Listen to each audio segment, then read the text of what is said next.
Bismillahirrahmanirrahim. Alhamdulillah wassalatu wassalamu ala Rasulillah wa ala alihi wa sahbihi wa man ittaba'a hudah wa la haula wa la quwwata illa billahi amma ba'du.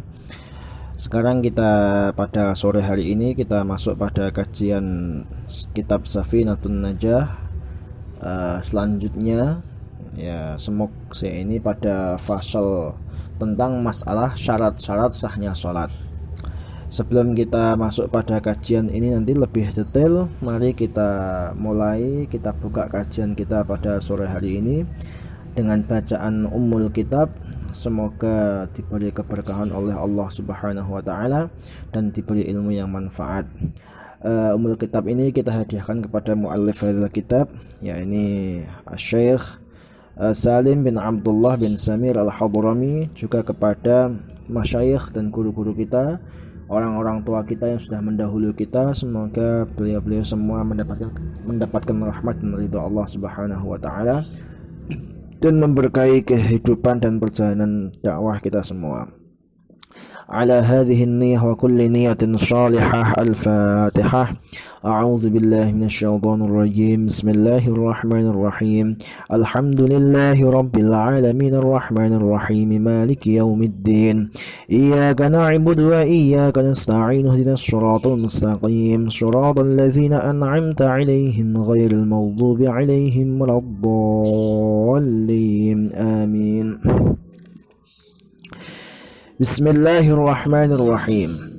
Qala al-muallif rahimahullahu ta'ala wa nafa'na bihi wa bi'ulumihi fid dharain amin. Faslun utawi iki iku fasal suci. Syurutus salati utawi pira-pira syarat-syarat sae salat. Iku samaniyatun iku ana 8. Sudah jelas kemarin bahwasanya syarat itu artinya adalah ma yatawaqqafu alaihi sihhatus shalah wa laisa minha, yaitu sesuatu yang mana sahnya salat itu tergantung dengan adanya sesuatu tersebut. Wa laisa minha, dan dia bukan bagian daripada salat. Jadi misalnya nanti contohkan itu adalah suci dari 2 hadas, maka sholat seseorang muslim itu tidak bisa sah kecuali jikalau suci dari 2 hadas itu benar-benar benar-benar tidak ada. Jadi hadas itu benar-benar disucikan dari tubuh seorang muslim, maka itu syaratnya. Nah, la taharatul hadas itu bukan bagian daripada sholat, itu bukan bagian daripada sholat. Baik. Di sini dikatakan syurutus shalah, jadi syarat-syarat sholat itu bisa menjadi sah itu samaniyatun, itu jumlahnya ada 8. Taharatul hadatsaini, siji yaiku suci sangka hadas loro, yaitu seorang musolli, seorang yang sholat itu harus suci dari 2 hadas. Apa itu 2 hadas? Yaitu hadas asghar dan hadas akbar. Nanti di belakang akan disinggung bahwasanya hadas asghar itu adalah hadas yang mana mewajibkan wudu, sementara hadas akbar yaitu hadas yang mewajibkan mandi. Alat untuk mensucikannya sudah disebutkan kemarin, yaitu ada kalanya air, ada kalanya at-turab. Baik. Dalil bahwasanya seseorang itu kalau mau sholat, biar sholatnya sah itu harus suci dari hadas, yaitu pertama dari Al-Quran, seperti kemarin ayat tentang masalah wudu, yaitu Allah Subhanahu wa ta'ala berfirman, ya ayyuhallazina amanu idza kumtum ilas salati faghsilu wujuhakum wa aydiyakum ilal marafiqi wamsahu biru'usikum wa arjulakum ilal ka'bain, dan seterusnya. Ayat itu memberikan kejelasan bagi kita bahwasanya idza kumtum ilas salah, dalam sebuah keterangan kalau tidak salah dalam kitab An-Nafahat fi Hasyiyati Syarhil Waraqat karangan seorang ulama Nusantara, yaitu Syekh Ahmad Khatib Minangkabau, beliau mengatakan kalau tidak salah idza kuntum ay idza aradtum ilal qiyam, ya ini ketika kalian ingin melakukan. Bukan kok idza kumtum artinya kalian sudah berdiri mau sholat baru wudu, tidak. Jadi ai idza aradtum al-qiyama ila shalah, jikalau kalian itu menginginkan untuk melakukan sholat, maka faghsilu wujuhakum. Jadi walhasil di sini taharatul hadas yaitu suci dari hadas, itu merupakan syarat. Karena di sini yang dibahas itu adalah hadas yaitu wudhu, berarti hadas apa? Kecil. Tapi dalam ayat selanjutnya Allah Subhanahu wa taala juga berfirman, wa in kuntum junuban fattahharu. Jikalau kalian semua itu junub, maka Allah mengatakan fattahharu. Maka kalian harus bersuci. Berarti sama, di junub itu hadas besar. Jadi kalau awal itu kumtum ila shalah faghsulu, artinya wudu itu hadas kecil, maka ketika yang kedua wa in kuntum junuban fattahharu, bersucilah, di sini suci ini dari hadas besar. Baik. Terus kemudian dari hadisnya Kanjeng Nabi Muhammad sallallahu alaihi wasallam, Kanjeng Nabi dalam satu riwayat beliau dawuhan, la yaqbalullahu sholatan bi ghairi tahurin. Jadi Allah tidak menerima sebuah sholat bi ghairi tahurin, tanpa adanya bersuci. Maka kemudian dari beberapa dalil macam-macam, tentunya tidak hanya hadis ini saja, ada dari banyak dalil, kemudian muncullah yang namanya ijma' dari para ulama bahwasanya sholat itu hukumnya tidak sah kecuali seseorang itu suci dari dua hadas, baik itu hadas kecil ataupun hadas besar. Jadi jikalau nanti kok misal ada seseorang kok sholat sedangkan dia itu menyandang hadas dan dia tahu kalau dia itu hadas, dia sengaja untuk sholat, maka sholatnya tidak sah dan dia dosa. Kenapa dia dosa? Karena dia at-tala'ub bis sholah. Jadi dia itu bermain-main dengan sholat. Jadi dia sudah tahu kalau dia hadas, lalu dia sengaja untuk melakukan sholat, sementara dia tahu kalau sholat itu tidak sah dengan adanya hadas, maka dia masuk kategori al-mutala'ib bis sholah, yaitu orang yang bermain-main dengan sholat. Maka jika ini ada tujuan merendahkan sholat, maka sementara sholat itu merupakan syiarul Islam, bahaya ini hukumnya. Ini bisa sampai menjadi murtad kalau dia itu tujuannya merendahkan sholat. Maka ini perlu hati-hati, perlu kita perhatikan, jangan sampai nanti kita bermain-main di sini. Adapun jika dia lupa, jadi dia lupa kalau dia itu punya hadas, lalu kemudian dia sholat, maka ketika seperti itu ya udah dia diberi pahala. Tapi kalau dia ingat bahwasanya dia punya hadas, maka sholatnya otomatis batal, ya. Jadi kalau dia ingat, maka seketika dia sholatnya batal, maka terus kemudian dia wajib wudu dan kemudian dia wajib untuk sholat setelah itu. Nah, kemudian alat yang digunakan untuk bersuci itu ada dua, yaitu tadi saya sebutkan ada alma, air, ada at-turab. Maka jikalau seseorang kok tidak menemukan air, ya dengan debu, tayamum, seperti kemarin saya terangkan. Jikalau tidak ada air, tidak ada debu, ya udah berarti dia sholat li hurmatil waqti. Apa itu makna hurmatil waqti? Hurmatil waqti di sini artinya adalah jangan sampai ada waktu terlewat. Jadi waktu kewajiban sholat itu terlewat, sementara kita tidak melakukan sholat sama sekali di dalam waktu itu. Maka ketika seseorang di situ dia tidak menemukan air, dia tidak menemukan tanah, debu, maka tetap dia diwajibkan untuk sholat, yaitu sholat li hurmatil waqti, jadi untuk menghormati waktu sholat yang sudah masuk. Nanti setelah itu ketika dia menemukan air ataupun menemukan yang lainnya, ya udah dia langsung setelah itu kemudian dia bisa qadha lagi. Nah, sholat li hurmatil waqti ini walaupun tujuannya adalah untuk menghormati waktu agar tidak kosong dari ibadah sholat, itu tetap nanti dia hukumnya sama seperti sholat-sholat yang lainnya.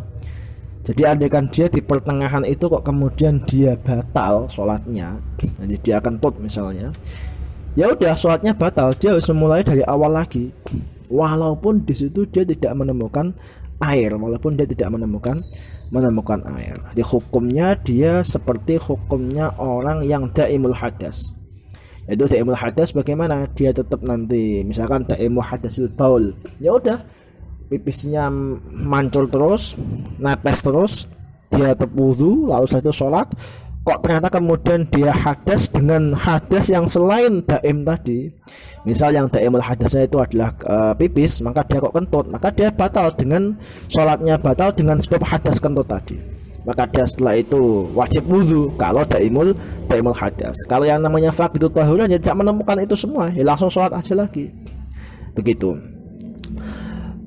Terus kemudian wat-taharatu lan suci anin najasati saking najis fi thawbi ing dalem pakaiane.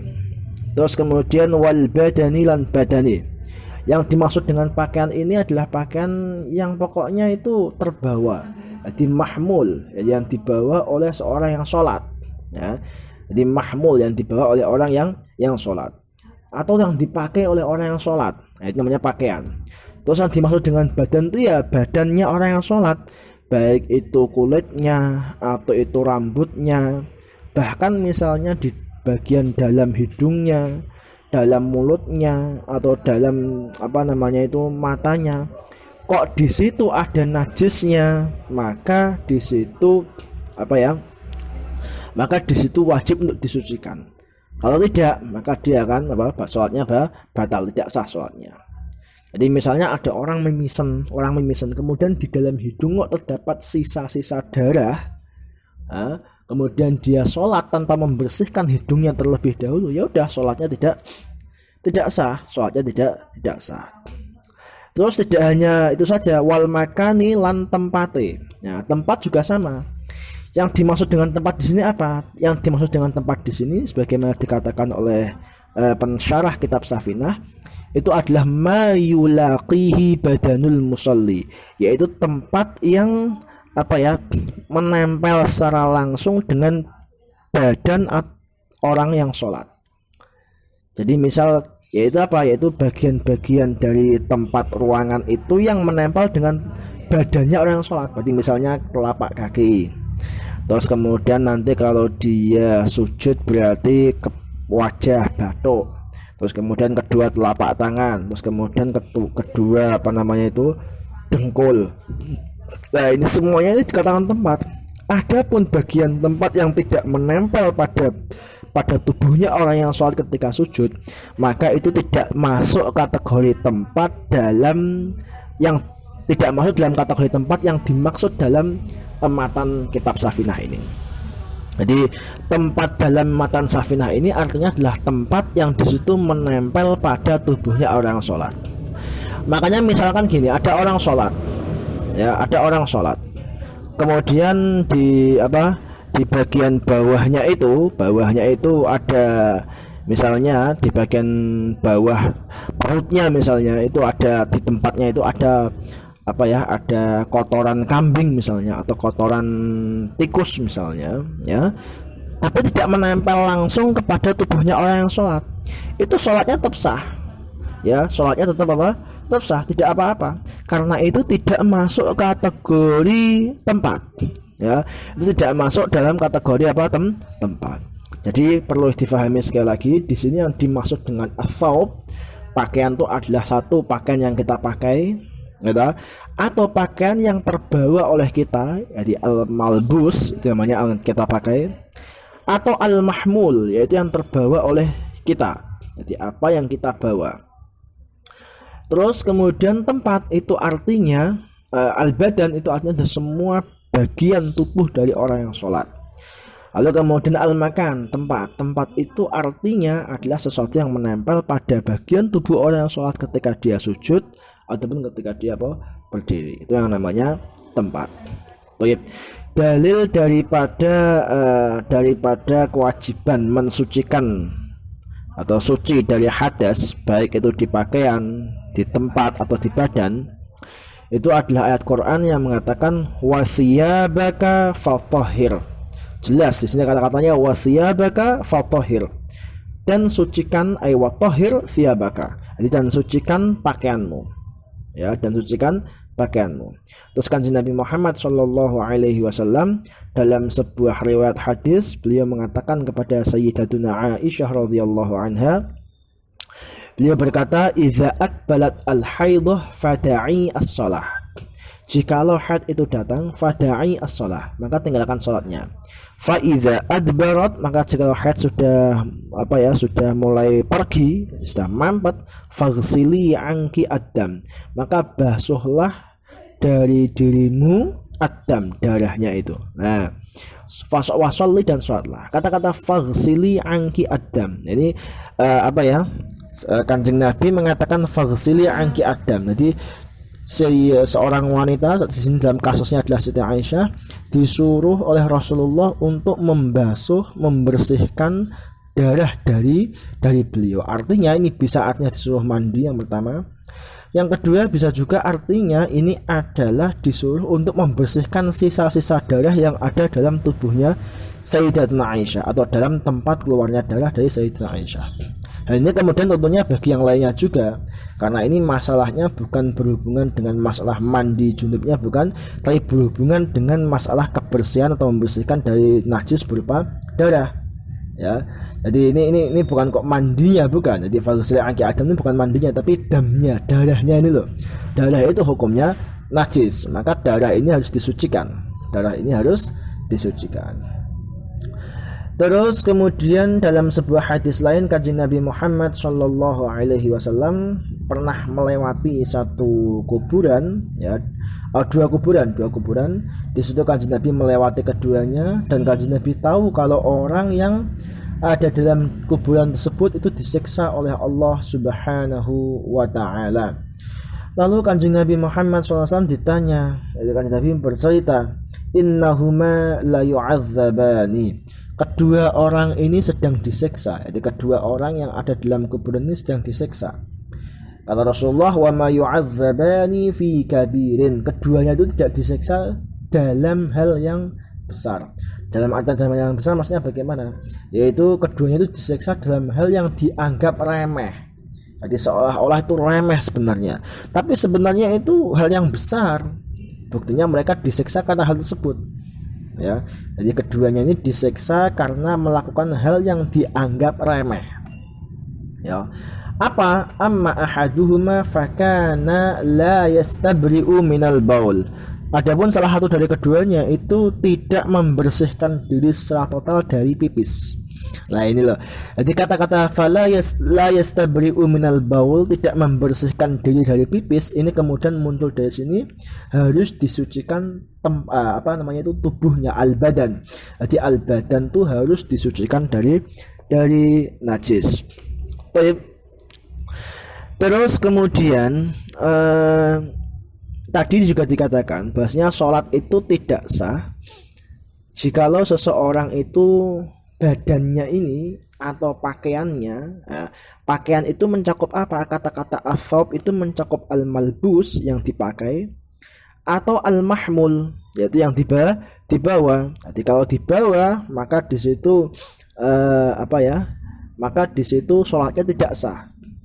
Ya, yang jika dibawa maka sholatnya tidak sah. Atau yang menempel, yang menempel pada sesuatu yang bersambung dengan musolli. Ya, ini juga perlu hati-hati ya. Misalnya musolli ini memegang sebuah tali, yang mana tali itu bersambung kepada perkara yang najis, maka sholatnya juga batal. Dipegang itu jangan digenggam. Al-qabdu itu makanya digenggam ya. Atau tangannya itu ditaleni, tangannya ditali, kakinya atau tangannya ditali dengan sesuatu yang mana sesuatu tersebut bersambung dengan najis, maka di situ hukumnya juga tidak sah sholatnya, hukumnya juga tidak sah. Terus berbeda dengan ini adalah kasus jikalau misalkan ada sebuah najis, kemudian najis itu kita tutupi dengan sajadah kita, kemudian kita sholat di atasnya, maka itu hukumnya tetap sah. Kenapa kok hukumnya tetap sah? Karena di situ satu, najis itu berarti tidak mahmul, tidak kita bawa. Ya, najis itu tidak kita bawa. Jadi statusnya dia bukan sesuatu yang mahmul, tidak terbawa oleh kita. Terus juga tidak sambung, karena kita tidak ada istilahnya menggenggam sajadah kita juga tidak. kita juga tidak ditali, tidak diikat dengan sesudah kita. Ya. Maka ketika seperti itu, ya udah, ketika sesuatu tersebut kok tidak terikat dengan kita, statusnya tidak mahmul juga, ya maka di situ kita katakan apa ya? Kita katakan tetap sah di sholat, di bawahnya ada najis, kemudian atasnya kita apa? Kita tutupi dengan sajadah, dengan misalnya kloso, ya, tikar ataupun yang lainnya, tetap hukumnya apa? Tetap hukumnya sah. Misal seseorang itu kok sholat, ya, seseorang kok sholat, kemudian setelah sholat itu pada pakaiannya, tempatnya atau tubuhnya itu ada najis yang tidak dima'fu, sementara dia itu tidak tahu. Jadi ketika ada najis itu dia tidak tahu, lalu di tengah-tengah sholatnya dia tahu kalau dia itu terjatuhan najis, maka ya udah, kalau seperti itu ya dia harus memutus sholatnya. Nah, dia nggak mungkin bisa, kecuali jikalau dia bisa melepaskan pakaiannya atau melepaskan apa yang terbawa, pecinya misalnya, tanpa membawa, jadi tanpa unsur hamlu, tanpa unsur apa, membawa. Kalau seperti itu mungkin bisa melanjutkan sholatnya lagi, bisa. Tapi jikalau ada unsur hamlu, unsur membawa, maka dan ini potensi nanti tetap akan membatalkan sholatnya. Atau misalkan najisnya itu najis yang apa ya, yang basah, sehingga tidak mungkin bisa dihilangkan dengan tanpa membawa, itu nggak mungkin, sulit sekali. Maka ketika seperti itu ya udah, sholatnya putus, batal, lalu kita copot, ya udah, kita sholat lain, sholat yang apa, baru, ya, sholat yang baru. Terus misalnya kita melihat orang lain sholat, di situ dalam pakaiannya ada najisnya, atau pada kakinya atau pada tempat yang dia injek itu kok di situ ada najisnya, ya udah, kita wajib mengingatkan, wajib memberitahu, walaupun dia yang terkena najis itu tidak dosa, karena ini termasuk bab amar ma'ruf nahi mungkar. Amar ma'ruf nahi mungkar. Baik. Wa satrul aurati lan nutupi aurat. Nah ini nutupi aurat ini nanti di belakang kita, nanti pada fasal berikutnya kita akan membahas yang namanya apa itu aurat dan ukuran-ukuran apa namanya itu aurat, ya, apa itu aurat dan ukuran-ukuran aurat dalam sholat. Cuman ini yang memang yang banyak terjadi, nanti yang banyak terjadi itu yang jarang difahami, itu adalah orang-orang yang saya sering lihat tuh, orang sholat itu dia pakai celana jeans, kemudian dari bokongnya ini kelihatan. Jadi ketika jeansnya itu dia sholat, dia sujud misalnya, dia rukuk, itu melorot ke bawah, itu kelihatan apa namanya itu bokongnya, itu nggak sah sholatnya. Itu nggak sah sholatnya menurut mazhab Imam Syafi'i. Nanti insya Allah kita akan bahas lebih detail lagi masalah aurat ini pada fasal berikutnya, insya Allah ta'ala. Terus kemudian dalil bahwasanya kenapa kok di situ wajib menutup aurat. Di situ Allah Subhanahu wa taala berfirman dalam Al-Qur'an, yaitu Allah berfirman, "Ya bani Adam khudhu zinatakum 'inda kulli masjidin." Wahai bani Adam, khudhu zinatakum, ambillah perhiasan kalian, ay thiyabakum, 'inda kulli masjidin. Jadi ketika hendak melakukan sholat. Jadi kulli masjid di sini, kata-kata masjid itu artinya adalah tempat sujud, tapi di sini adalah mimbabi majas mursal min itlaqil mahal wa urida bihi al-halu, yaitu yang disebutkan redaksinya adalah masjid, tapi yang dimaksud itu adalah kegiatan yang terjadi di masjid, yaitu apa? Sholat. Maka khudhu zinatakum 'inda kulli masjidin, ay 'inda kulli sholatin fi masjidin. Lah kenapa kok di situ kok apa ya? Kok masjid ini kok atau kata sholat kok diredaksikan dengan menggunakan kata masjid? Ini karena apa ya? Lisyiddatil tisaqis shalah bil masjid. Karena sholat itu sangat erat sekali hubungannya dengan masjid. Zaman dulu itu kalau para sahabat itu sholatnya ya di masjid. Tidak ada sholat di rumah misalnya kayak kita sekarang ini, enggak.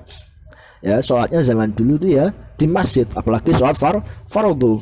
Nanti jamaah itu kalau dalam qaulul mu'tamad lil madzhab Syafi'i itu kan fardu kifayah. Jadi seolah-olah itu suatu keharusan untuk sholat di masjid. Terus kemudian dalam sebuah riwayat lain kanjeng Nabi juga dawuhan la yaqbalullahu sholata haidin bighairi khimarin.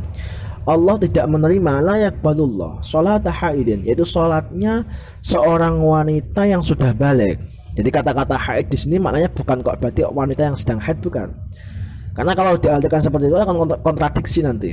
Katanya kemarin wanita haid tidak boleh sholat, haram untuk apa? Haram untuk sholat. Tapi kenapa kemudian di sini ada kata-kata sholat haidin? Nah, ini maksudnya haidin di sini adalah sholatnya seorang wanita yang sudah balik. Karena wanita yang sudah haid itu artinya dia sudah balik. Jadi ini sekali lagi harus difahami. Jadi makanya memahami hadis itu tidak bisa sekedar hanya dari memahami secara letterlek bahasa, itu nggak bisa.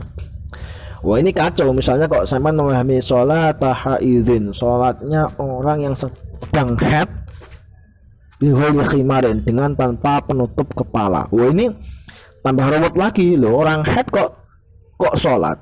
Nah, ini pentingnya belajar melalui bitori koti fahmil ulama lil Quran wal hadis. Nah, ini pentingnya belajar dari tata cara metode yang dipakai oleh para ulama dalam rangka untuk memahami Al-Quran maupun hadisnya kanjeng Nabi Muhammad SAW.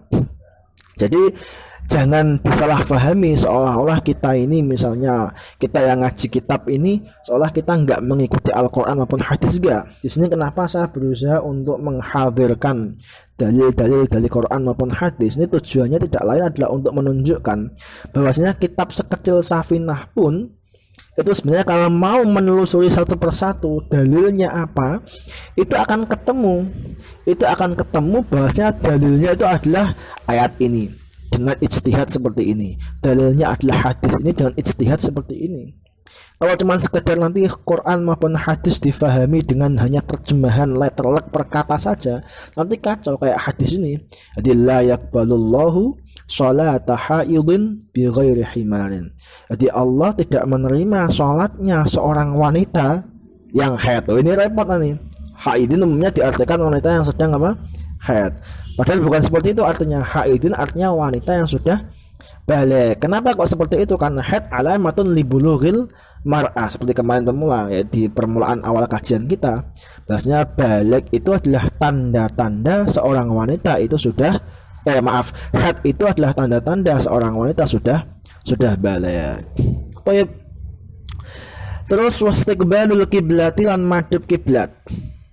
Yang nomor 4 adalah menghadap ke arah kiblat. Yang dimaksud dengan kiblat di sini adalah Ka'bah. Ya, Ka'bah itu disebut dengan kiblat li'annal musalliya yuqabiluha, karena orang yang sholat itu selalu menghadap kepada Ka'bah, maka dia disebut dengan kiblat. Jadi menjadi satu pusat semua orang di dunia ini menghadap ke arah sana. Disebut dengan kiblat juga disebut dengan Ka'bah. Ada yang mengatakan lirtifaiha, karena Ka'bah itu tinggi. Di kataan lain ada litaka'u biha, karena bentuknya tuh 4 kubus persegi 4. Wallahu a'lam, ini salah bahasa ya. Jadi ini masuknya pada ilmu istiqaq wal wadu', ilmu munasabah. Di sini dikatakan kemudian menghadap kiblat itu dalilnya itu adalah ayat Quran ya, ayat Quran dikatakan Allah Subhanahu wa taala berfirman fawalli wajhaka syatral masjidil haram, ya, fawalli wajhaka syatral masjidil haram, yaitu fawalli hadapkan wajhaka, wajahmu.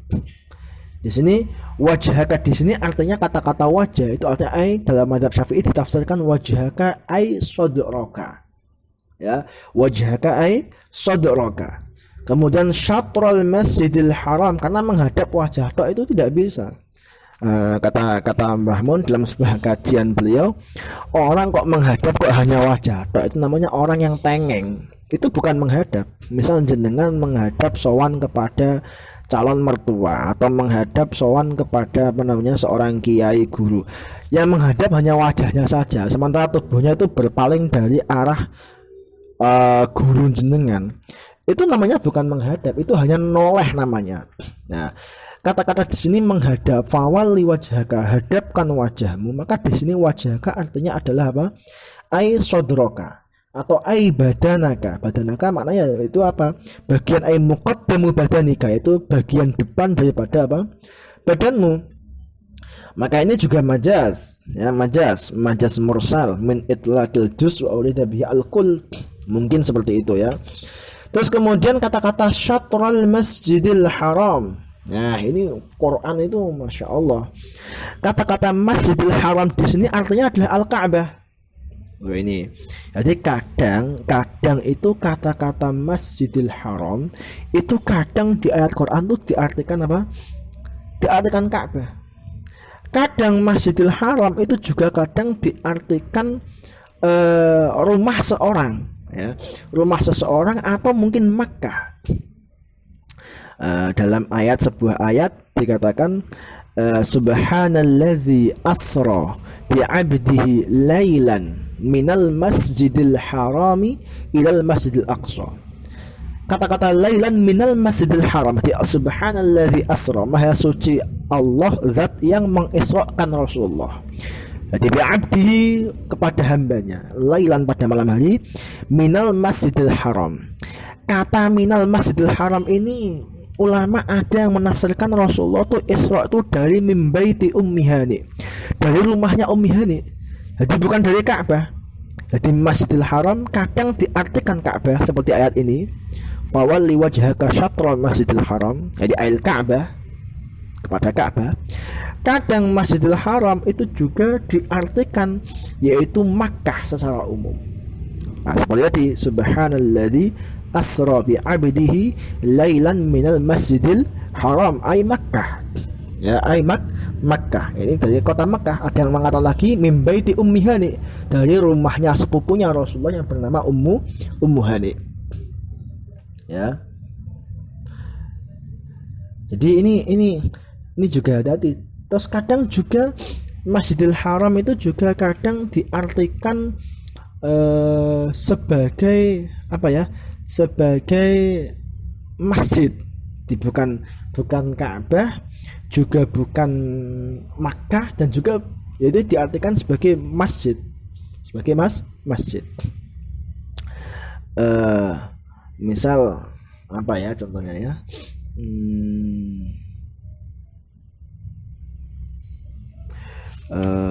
Coba saya ingat-ingat dulu ayatnya itu.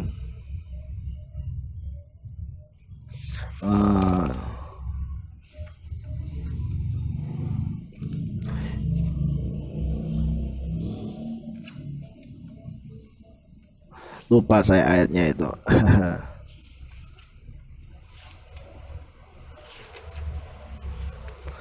Wattakhadallahu Ibrahim musalla. Lupa saya ini ayatnya.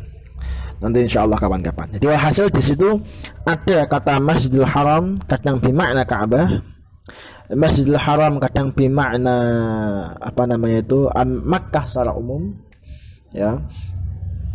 Juga kadang Masjidil Haram bermakna masjid. Masjidil Haram bermakna apa masjid. Nanti insyaallah wallahu a'lam, nanti insyaallah saya carikan kapan-kapan apa namanya itu tentang ayat-ayat tersebut. Itu ada itu. Jadi ada perbedaannya semua. Dan sulitnya Al-Quran di sini, makanya kita nggak bisa hanya sekedar Al-Quran, kita hanya kemudian pakai terjemahannya saja, itu pasti akan kacau. Jadi disinilah pentingnya belajar ala ulama. Nah, ini pentingnya belajar ala ulama untuk memahami ayat Quran itu tidak semudah yang kita bayangkan. Jangan hanya sekedar bersandar pada terjemahan Al-Quran lalu merasa faham Al-Quran, ini kacau nanti jadinya ya. Baik, kita kembali pada tema istiqbalul kiblat. Terus kemudian kajian Nabi Muhammad SAW juga pernah berkata kepada salah satu sahabatnya yang di situ tidak sempurna dalam melakukan sholat, yaitu sahabat yang bernama Khalad ibn Rafi' al-Khazraji al-Ansari. Di situ Rasulullah mengatakan, "Idza qumta ila shalah fa asbighil wudu, tsumma istaqbil qiblah." Jadi idza qumta lis shalah, jikalau engkau melakukan sholat, fa asbighil wudu, maka sempurnakan wudumu, tsumma istaqbil qiblah, maka menghadaplah kepada kiblat. Maka di sini menghadap kepada kiblat itu salah satu syarat sahnya sholat, diambil dari ayat dan hadis tersebut. Kemudian yang dimaksud dengan menghadap kiblat itu bagaimana? Itu kalau mengikuti pendapat yang mu'tamad, ya, pendapat yang mu'tamad dan banyak dipakai dalam mazhab Syafi'i, itu artinya adalah istiqbalu ainil kiblah. Jadi istiqbalu ainil kiblah yakinan ma'al qurbi wa dhannan ma'al bu'di. Itu menghadap kepada ainul Ka'bah. Ain itu maknanya benda. Jadi harus menghadap kepada bendanya Ka'bah. Yakinan ma'al qurbi, secara yakin ketika kita dekat di Ka'bah harus yakin benar-benar menghadap kepada apa? Ka'bah. Wa dhannan ma'al bu'di, harus dengan dugaan bahwasanya kita menghadap kepada ainul Ka'bah ketika kita jaraknya apa? Jauh. Makanya kalau jenengan pernah baca kitabnya Asy-Syaikh Al-Allamah Kiai Nawawi Al-Bantani, yaitu kitab Safinatus Shalah, di situ Kiai Nawawi membuat sebuah semacam semacam arah kiblat, ya, semacam kayak kompas arah kiblat, yaitu dari